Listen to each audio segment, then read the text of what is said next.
días, nosotros somos el equipo 4 y estaremos presentando el producto final de la investigación hidrocarburos en el medio ambiente. La situación problema fue que en el río San Juan, que es uno de los más importantes de Nuevo León, se encuentra en medias de una refinería de petróleos mexicanos. Y la comunidad está bastante preocupada porque han habido filtraciones de aguas residuales que contienen partículas de hidrocarburos y de aceite. Entonces, en esta investigación veremos cuáles son los efectos que tendrá en el medio ambiente y en la salud de las personas. Primero vamos a abarcar qué son los hidrocarburos. Los hidrocarburos son un grupo de compuestos orgánicos hechos principalmente por carbono e hidrógeno. Son los compuestos más simples y se dicen que son los principales derivados a los demás compuestos orgánicos. ¿Qué combustibles están involucrados? Es la magna, el diésel, el gas LP y el propileno. Empezaremos con el combustible que tiene menos octanaje. Esto quiere decir que está menos procesado y por ende tiene un poco más parecido con el petróleo crudo. La información que tenemos es muy general, sin embargo nos ayudará a entender un poco más los siguientes compuestos. Empezaremos con los cíclicos y los policíclicos. Para empezar, los cíclicos son todos aquellos hidrocarburos con ramificaciones simples, dobles o triples, solamente que estas forman un anillo. Esto los hacen aromáticos. En el caso de los policíclicos es exactamente lo mismo, solamente que son distintos anillos, son más de dos. En ejemplos tenemos el benceno y el antaleno. Otro tipo de los hidrocarburos son los olefínicos, que son conocidos como alquenos. Estos tienen enlaces dobles en sus ramificaciones y de los más importantes dentro de la industria automotriz solo es el propileno.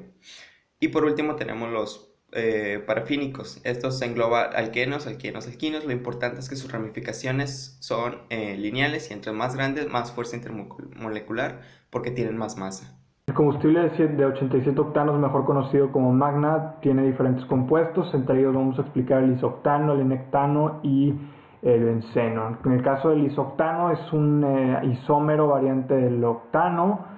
Es no polar, es líquido a temperatura ambiente, es incoloro, menos denso que el agua, oloroso, puntos de ebullición y fusión, es tóxico, además de inflamable y perjudicial para el medio ambiente. En el caso del N-heptano es un alcano con enlaces simples, es no polar, líquido a temperatura ambiente, incoloro, claro, oloroso, densidad menor que el agua, tóxico para el contacto humano y la sobreexposición y es muy explosivo.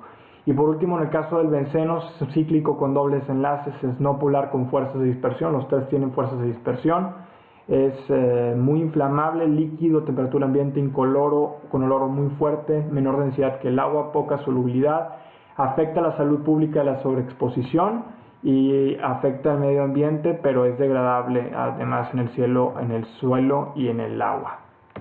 En lo que respecta de los hidrocarburos que pueden ser encontrados en el gas LP, se puede encontrar el propano y el butano. Ambos son hidrocarburos alcanos que tienen enlaces covalentes no polares y tienen nada más enlaces sencillos. Ninguno de los dos tiene color.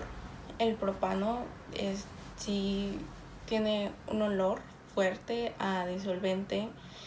Ninguno de los dos en sí es tóxico, pero no se recomienda exponerse por largos periodos de tiempo. Ambos son encontrados de forma natural como gas y así se usan, son altamente inflamables, que por eso se utilizan para la cocina en estufas, en calentadores, en todo ese tipo de cosas. Y pues aquí podemos ver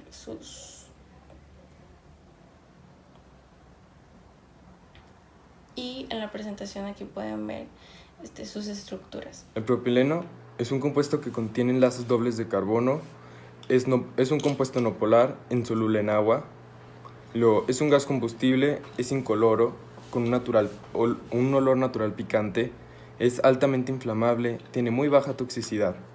Sus usos principalmente son en la industria automotriz, que lo utilizan para hacer plásticos de poliuretano y también lo utilizan para hacer detergentes. El propileno se obtiene mediante el craqueo térmico de diferentes combustibles como la nafta y el GLP, que es el gas licuado de petróleo. Humano, vamos a llevar toda esta información a la situación problema. Para empezar, hay que identificar que todos estos hidrocarburos son a menor o mayor grado dañinos y tóxicos para la salud. Entonces, lo primero que pensamos es separarlos. Y esto a priori es muy sencillo. ¿Por qué? Porque la geometría molecular de los hidrocarburos generalmente es tetaédrica. Esto quiere decir que son no polares, a diferencia del agua, que es un polar porque tiene una geometría molecular angular. Entonces, al tener diferentes polaridades, no son solubles. Además de esto, tienen una gran diferencia de densidad. Generalmente los hidrocarburos tienen menos densidad, entonces se encuentran arriba. Aparte de esto, su fuerza intermolecular pues, es dipolo inducido dipolo. Esto quiere decir que es muy débil.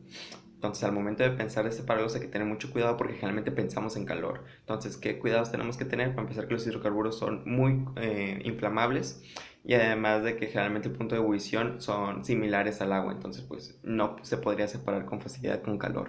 Coincidimos en que debemos de prevenir al máximo nuestras posibilidades este tipo de derrames, entonces recomendamos que sea un proceso, o sea, que se continúe el proceso legal que se está llevando a cabo con los ciudadanos para que se dé hasta el final con los responsables. Hay que endurecer las penas por robo de combustible, que al menos ese fue el resultado del peritaje de Pemex, que fue que el derrame en el río fue a causa de la ordeña. Y bueno, entendiendo la amenaza de la presencia de hidrocarburos, hay que hacer valer el derecho humano al vital líquido. En la segunda fase de nuestro plan de acción tenemos que la refinería tiene que reparar todos los daños que ha hecho. Para eso la verdad es que tiene demasiadas alternativas. Gran parte de la comunidad científica se ha dedicado a esta problemática. Un ejemplo es un grupo de científicos de Varanasi, India, que ha creado una membrana nanotecnológica que sirve como filtro. Es hidrofílica, esto quiere decir que solamente va a repeler el agua, y todos los hidrocarburos que tienen una geometría molecular más grande los va a atraer. Otro caso es un grupo de investigadores del MIT que a través de partículas ferrosas adheridas a los hidrocarburos, estos pueden ser separados del agua con facilidad. Y otra es la alternativa convencional, que es tener unas barreras que sirven como cortinas, que al aumentar el grosor facilita la recolección de todos los hidrocarburos. Y por último, para reducir los riesgos en el futuro, hay que eficientar y modernizar la refinación de hidrocarburos, en su caso reducir su dependencia. Hay que garantizar la limpieza de los espacios. Sabemos que existen fenómenos meteorológicos, entonces hay que prevenir que ellos pudieran causar algún tipo de derrame. Hay que revisar los planes de acción que ya existen para ver si aplican perfectamente en esa situación, y hay que todo parte a partir de considerar el río como un punto de riesgo. Hay que responsabilizarse de su